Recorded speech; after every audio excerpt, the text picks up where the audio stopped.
नमस्कार दोस्तों, एक बार फिर एक नए वीडियो के साथ मैं हूं जी जायसवाल। आप देख रहे हैं टारगेट इज पॉसिबल। दोस्तों, आज के इस वीडियो के माध्यम से ऐसे कॉमन सर्विस सेंटर संचालक जो आधार यूजल पे वर्क कर रहे हैं उन लोगों के लिए बहुत ही इंपॉर्टेंट जानकारी मैं लेकर आया हूं। यहाँ पे मैं आप लोगों को बता दूं कि आज के इस वीडियो में आप लोगों को क्या बताने वाला हूँ। दोस्तों, जितने भी आधार यूजल पे ऑपरेटर वर्क कर रहे हैं जिनका बार बार डेटा रिजेक्ट हो जा रहा है किसी न किसी कारणवश, अगर वे लोग इस वीडियो को शुरू से लेकर अंत तक वॉच कर लेंगे तो आने वाले समय में उनका एक भी डाटा रिजेक्ट नहीं होगा। उनका हर एक अपडेट किया हुआ फाइल सक्सेसफुली बन के आ जाएगा। लेकिन आपको बस इस वीडियो को शुरू से लेकर अंत तक जरूर देखना है। ऐसे ऑपरेटर जो नए आधार कार्ड बनाते हों या फिर अपडेट करते हों किसी भी कंपनी के साथ, वे लोग भी इस वीडियो को अवश्य देखें ताकि उनका भी किसी भी तरह का आधार अपडेट किया हुआ या फिर न्यू इनरोलमेंट किया हुआ डेटा रिजेक्ट ना हो। सभी ऑपरेटरों को मैं यहाँ पे एक बात स्पष्ट रूप से ये बता देना चाहता हूँ, ऐसा नहीं है किसी रेसिडेंट का अगर आप आधार इनरोलमेंट या आधार अपडेट कर रहे हैं तो केवल रिजेक्ट ही समस्या है। समस्या रिजेक्ट तक नहीं सीमित है। अगर ऐसा करते हुए अगर आपने एक लिमिट को पार कर दिया तो आप 5 साल के लिए ब्लैकलिस्ट हो सकते हैं। इसके अलावा आपके ऊपर पर डेटा 10 रुपये की पेनाल्टी या फिर 25 रुपये पर डेटा आपको पेनाल्टी लग सकती है। तो ये सबसे बड़ी समस्या है, पेनाल्टी तथा डेटा रिजेक्ट ना हो। इससे कैसे बचा जाए, यहाँ पे मैं पूरी जानकारी इंक्लूड करूँगा। अगर आप वाकई में आधार ऑपरेटर हैं तो इस वीडियो को अवश्य देखेंगे। सबसे पहले आप लोग यहाँ पे देखेंगे एक लिंक दिया गया है गैजेट्स अपडेट हिंदी। जैसे आप लोग इस पर क्लिक करेंगे आप लोग इस वेबसाइट पे आ जाएंगे। इस वेबसाइट पे आने के बाद अगर आप CSC वाले हैं, अगर चाहते हैं कि आज पूरे दिन में कौन सा नया अपडेट आया है तो आप लोग इस पर क्लिक करके आज के पूरे दिन का ट्विटर के माध्यम से या फिर किसी अदर सोशल मीडिया के माध्यम से CSC की तरफ से कौन कौन सी नई घोषणाएँ की गई हैं उसके संबंधित आप लोग यहाँ पर जानकारी ले सकते हैं। इसके अतिरिक्त अगर आप लोग चाहते हैं मेरे साथ जुड़ना व्हाट्सअप के माध्यम से तो यहाँ पे क्लिक करके आप लोग व्हाट्सअप के माध्यम से भी जुड़ सकते हैं। नीचे स्क्रॉल डाउन कर लेना होगा आप लोगों को। जैसे नीचे स्क्रॉल डाउन करेंगे यहाँ पे देखेंगे एक पोस्ट मैंने अभी रिपब्लिश किया है आधार यूजल रजिस्ट्रेशन के संबंधित। इसी पोस्ट में आपको पूरी जानकारी मिलेगी। नीचे स्क्रॉल डाउन कर लेना होगा और यहाँ पे देखेंगे मैंने अभी एक PDF फाइल अपडेट किया है जहाँ पे पूरी जानकारी मेंशन है। इस जानकारी को मैं आप लोगों को विस्तार पूर्वक समझाने वाला हूँ कि कैसे आप लोग बच सकते हैं और कैसे आपका डेटा बार बार रिजेक्ट नहीं होगा। तो यहाँ पे मैं फुल फॉर्मेट में आपको दिखा दे रहा हूँ। थोड़ा सा इसे मैं जूम आउट कर लेता हूँ। यहाँ पे देख सकते हैं UIDAI स्टैंडर्ड सर्टिफिकेट एरर। दोस्तों, यहाँ पे जो मैं जानकारी देने वाला हूँ वीडियो काफ़ी लंबा हो सकता है तो कृपया आप लोग थोड़ा धैर्य बना के इस जानकारी को अवश्य ले लीजिएगा। तो यहाँ पे देखेंगे सबसे फर्स्ट में क्या है, UIDAI standard certificate error. Documents error first में क्या आता है, missing fraudulent documents use for Aadhaar enrolment update should be not tampered such as over writing editing superimposed details without any attested by authorising authority etc। तो यहाँ पे कहने का मुताबिक ये है कि आप लोग ऐसे किसी डॉक्यूमेंट्स का उपयोग न करें। मैं आप लोगों को ट्रांसलेट के माध्यम से दिखा दे रहा हूँ।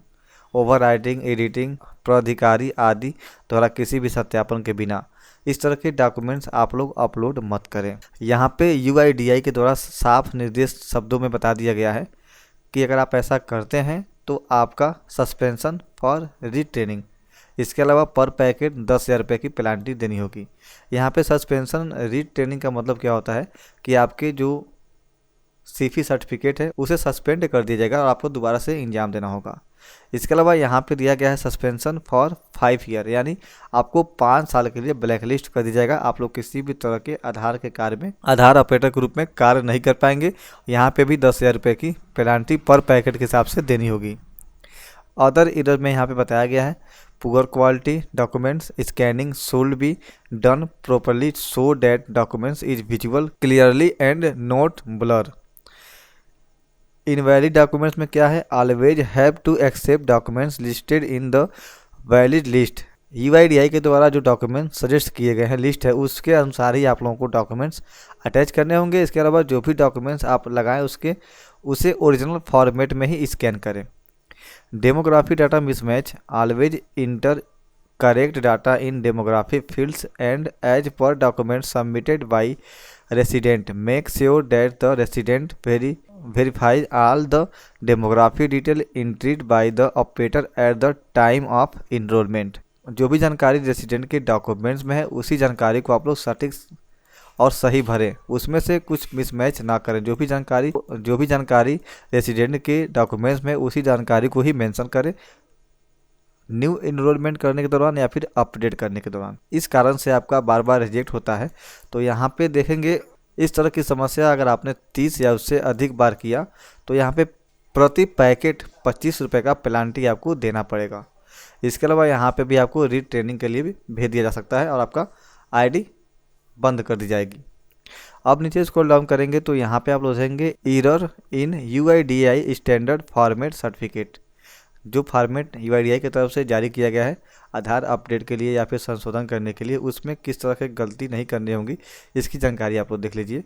क्रॉस साइनिंग, स्टैंपिंग मिसिंग और resident photo not on standard format, invalid issuer, VAO, AAO, PDO, मुखिया of DOB, village secretary, issue date missing, resident signature thumb impression missing, certifier details missing, incorrect, poor quality stamp. तो यहाँ पे देखेंगे ये 7 reason बताए गए हैं। अगर स्टम्प का जो मोहर लगाया गया है फॉर्मेट पे अगर वे पुअर क्वालिटी का है, अच्छे क्वालिटी का नहीं है, उसके भी कारण यहाँ पे आपका रिजेक्ट हो सकता है। तो यहाँ पे बताया गया है UIDAI की तरफ से किस तरह क्या करना है। तो यहाँ पे देखेंगे अधिकतर लोग क्या करते हैं, जो फॉर्मेट बनाया गया है UIDAI की तरफ से certificate for Aadhaar enrolment update के लिए, तो कई लोग यहाँ पे डेट नहीं मेंशन करते हैं। यहाँ पे आप लोगों को डेट मेंशन भी करना होगा। यहाँ पे जो डेट आपने मेंशन कर दिया है उस डेट से 3 महीने की अवधि तक ये फॉर्म वैलिड रहेगा। यहाँ पे ऊपर स्पष्ट रूप से बता दिया गया है। नीचे स्क्रॉल डाउन करेंगे तो यहाँ बताया गया कि रेसिडेंट का फोटो और स्टम्प का साइज चेहरे पे नहीं होना चाहिए, चेहरे से नीचे होना चाहिए और उस पर सिग्नेचर होना चाहिए। कई बार ऑपरेटर क्या होता है कि यहाँ पे रेसिडेंट का सिग्नेचर लेना भूल जाता है। इसके अलावा यहाँ पे जो इस फॉर्म को सर्टिफाइड कर रहे हैं उनका पूरा डिटेल भरना होगा, पूरा डिटेल भरना होता है, उनका मोबाइल नंबर भी भरना होता है। इसके अलावा किस लेवल के अधिकारी हैं उसके सामने भी टिक मार्क लगाना होता है। इसके संबंधित यहाँ पे जानकारी स्पष्ट रूप से दे दी गई है। और नीचे स्क्रॉल डाउन करेंगे तो यहाँ पे देखेंगे कुछ लोग इस फॉर्म को भरते हैं तो ब्लैक एंड वाइट में ही जमा कर देते हैं। अधिकतर आप लोग कोशिश कीजिए कि ये जो फॉर्मेट है रंगीन फॉर्मेट में हो। इसके अलावा इसमें जो अनिवार्य रूप से कॉलम दिए गए हैं उसे भरना भी आप लोगों के लिए ज़रूरी है। और यहाँ पे रेसिडेंट का सिग्नेचर भी आप लोगों को कराना होगा। और इसके अलावा यहाँ पे जो सर्टिफायर है उनका डिटेल यहाँ पे देना होगा। इस फॉर्म में बताया गया कि सभी जानकारी अधूरी है।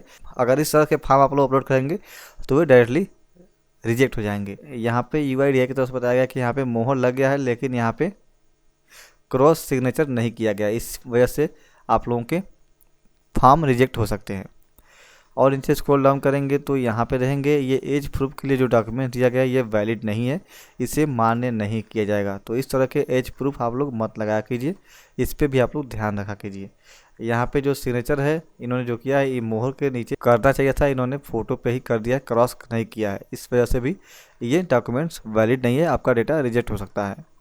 और नीचे स्क्रॉल डाउन करेंगे तो यहाँ पे रहेंगे ये ब्लैक एंड वाइट तौर पे आप लोगों को किसी भी डेटा को नहीं अपलोड करना है। जो भी डेटा है, जो भी डॉक्यूमेंट्स हैं, उन सभी डॉक्यूमेंट्स को रंगीन फॉर्मेट में ही आप लोग स्कैन कीजिए और यहाँ पे आधी अधूरी जानकारी मत भरिए, जो भी जानकारी दिया गया उसे फिलअप करना होगा। इसके अलावा यहाँ पे आप लोग देखेंगे इस तरह के डॉक्यूमेंट्स नहीं लगेंगे। यहाँ पे देखेंगे फ़ोटो का साइज, फाइल का साइज़ कुछ और है, फ़ोटो बाहर निकल गया इस सेक्शन से, तो इस तरह के भी डॉक्यूमेंट्स रिजेक्ट किए जा सकते हैं। और नीचे स्क्रॉल डाउन करेंगे तो यहाँ पे देखेंगे कुछ जानकारियाँ हिंदी में भरी गई हैं, कुछ जानकारियाँ अंग्रेजी में भरी गई हैं या फिर किसी और लैंग्वेज में भरी गई हैं। इस फॉर्म में जो भी जानकारी भरे एक ही लैंग्वेज में पूरी जानकारी भरे, आधी अधूरी जानकारी ना भरे। यहाँ पे देखिए इन्होंने आधार नंबर ही इस फॉर्मेट में नहीं भरा है, तो यहाँ पर आप लोगों को आधार नंबर भी भरना ज़रूरी है। इसके अलावा यहाँ पर जो खंड दिए गए हैं, अगर मान लीजिए किसी का नाम अजय कुमार है तो अजय लिखने के बाद एक खंड छोड़कर ही कुमार लिखें, इसमें आप लोगों को स्पेस देना होता है। और नीचे स्क्रॉल डाउन करेंगे, इसके अलावा यहाँ पे देखेंगे बताया गया है कि यहाँ पे पंचायत का मोहर लगवाना चाहिए, यहाँ पे सेक्रेटरी का मोहर लगा दिया गया है, इसलिए ये वैलिड नहीं है। और नीचे स्क्रॉल डाउन करेंगे तो यहाँ पे बताया गया है कि आप लोगों को check in the issue date is mention आप लोगों को अनिवार्य रूप से करना ज़रूरी है। अगर आप लोग यहाँ पे डेट नहीं दर्ज करेंगे तो भी आपका ये डेटा रिजेक्ट हो जाएगा। और नीचे स्क्रॉल डाउन करेंगे तो यहाँ पे बताया गया है कि रेसिडेंट ने यहाँ पे अपना सिग्नेचर नहीं किया है, इस वजह से भी ये रिजेक्ट हो सकता है। और यहाँ पे जो स्टाम्प लगाया गया है इस बीच में सिग्नेचर भी नहीं किया गया है, इस वजह से भी रिजेक्ट किया जा सकता है। इसके अलावा यहाँ पे देखेंगे सर्टिफाइड डिटेल्स इज इनकम्प्लीट। तो यहाँ पे जो सर्टिफाइड डिटेल है इसे आप लोगों को पूरी तरह से भरना होगा, आधी अधूरी जानकारी नहीं देनी है। यहाँ पे देंगे in the case stamp of certified is not readable. तो यहाँ पे देंगे आधी अधूरी स्टाम्प है, इसमें यहाँ पे थोड़ा सा छूट गया है। अगर आप लोगों के पास ऐसे फॉर्म आते हैं जहाँ पे आधी अधूरी मोहर लगा हो, उस फॉर्म को आप लोग लौटा दीजिए और स्पष्ट रूप से मोहर दिखता हो, उस पर ही आप लोग रेसिडेंट के डेटा में अपडेट कीजिए या फिर न्यू इनरोलमेंट कीजिए, अन्यथा ये भी डेटा रिजेक्ट हो जाएगा। यहाँ पे बीच बीच में बता भी दिया गया है यूआईडीआई की तरफ से, आप लोग चाहें तो इस पीडीएफ फाइल को यहाँ से डायरेक्टली लेकर स्पष्ट रूप से देख सकते हैं, अपने दुकान पे चिपका भी सकते हैं। इसके अलावा यहाँ पे दिया गया है कि देखिए in the case over writing, इस फॉर्म में किसी भी तरह का ओवर राइटिंग नहीं होना चाहिए, गोंजापाती नहीं होना चाहिए। अगर किसी भी तरह का गोंजापाती या फिर ओवर राइटिंग किया गया है वह फॉर्म निश्चित रूप से रिजेक्ट हो जाएगा। तो इसका भी आप लोग ध्यान रखिए, अपने हाथों से ही इस फॉर्म को भरा कीजिए और कैपिटल लेटर में भरा कीजिए। तो ये जानकारियाँ थी आधार यूसीएल चलाने वाले जितने भी आधार ऑपरेटर हैं या फिर आधार इनरोलमेंट में कार्य करने वाले आधार ऑपरेटर हैं, चाहे सीएससी के माध्यम से हो या फिर किसी भी संस्था के माध्यम से आधार में वर्क कर रहे हैं, वे लोग इस जानकारी को एक बार अवश्य ले लें, अन्यथा आपके भी लगातार ऐसे ही डेटा रिजेक्ट होते रहेंगे और आपको समस्याओं का सामना करना पड़ सकता है। अगर आपका डॉक्यूमेंट्स क्वालिटी से भरपूर है और डॉक्यूमेंट सही है तो वे आधार जल्द से जल्द बन के आ जाते हैं, उसमें किसी भी तरह की कोई समस्या नहीं होती है, चाहे वे अपडेट को लेकर हो या फिर आधार इनरोलमेंट को लेकर हो। तो ये थी जानकारी, आप लोगों को कैसी लगी वीडियो के माध्यम से कमेंट करके जो बताइएगा। इसके अतिरिक्त यहाँ पे जो भी जानकारी मैंने दिया है, ये सब करने के बाद भी अगर आपका डेटा रिजेक्ट होता हो तो आप लोग कमेंट के माध्यम से ज़रूर बता सकते हैं। इसके अतिरिक्त आपके यूसीएल के माध्यम से या फिर आधार इनरोलमेंट सॉफ्टवेयर के माध्यम से कितने डेटा रिजेक्ट हो गए या फिर डेटा रिजेक्ट की वजह से आपका आईडी ब्लैकलिस्ट तो नहीं हुआ है, इसके संबंधित आप लोग जानकारी कमेंट के माध्यम से अवश्य देंगे। वीडियो अच्छा लगा हो तो लाइक करें, शेयर करें और जितने भी आधार ऑपरेटर सुपरवाइजर हैं उनके पास इस वीडियो को जरूर शेयर कर दें। सो थैंक्स, जय हिंद, वंदे मातरम।